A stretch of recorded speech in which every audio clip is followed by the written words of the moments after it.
I am glad to come once again to Chicago, and especially to have the opportunity of taking part in the dedication of this important project of civic betterment. During the early stages of World War II, aggressive nations such as Japan, Germany, and Italy began disrupting the peace in pursuit of power and new territory. Determined to stay as far away from the war, America passed neutrality acts and isolated itself from other nations. However, as the war went on, America found it harder to just turn a blind eye on the world situation. Although we could not get directly involved, President Roosevelt responded by delivering the quarantine speech at Chicago on October 5, 1937. Because the people of the United States must, for the sake of their own future, give thought to the rest of the world, that I, as the responsible executive head of the nation, have chosen this great inland city and this gala occasion to speak to you on a subject of definite national importance. The quarantine speech is a call aimed towards encouraging peaceful nations to work together to quarantine or isolate the aggressive ones. Throughout the speech, FDR used rhetorical devices such as ethos, pathos, and logos to convince nations of the importance of his cause.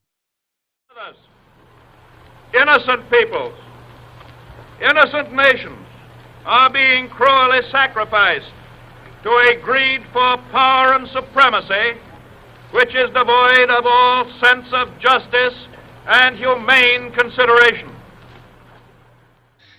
The main technique Roosevelt uses is pathos. The whole of his speech is mainly directed towards people's emotions. During the speech, he does not name any specific countries, however, he did depict the effects that war has brought upon the world.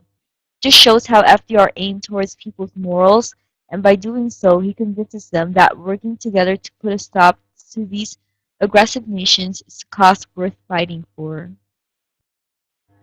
Furthermore, FDR reveals that the war also has negative effects towards the nation's economy.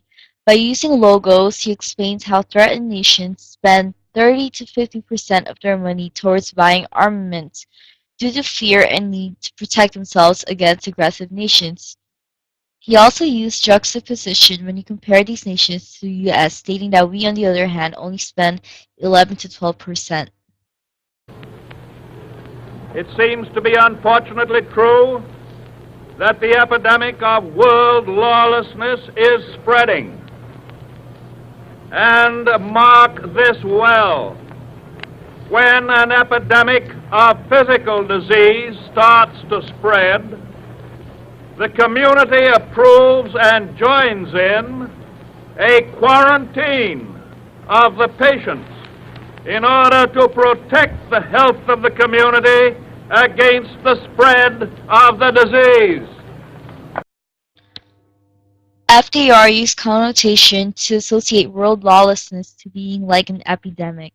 By doing so, he explained that the conflicts and problems occurring around us would, just like an epidemic, continuously spread unless we do something right now to stop it. America hates war.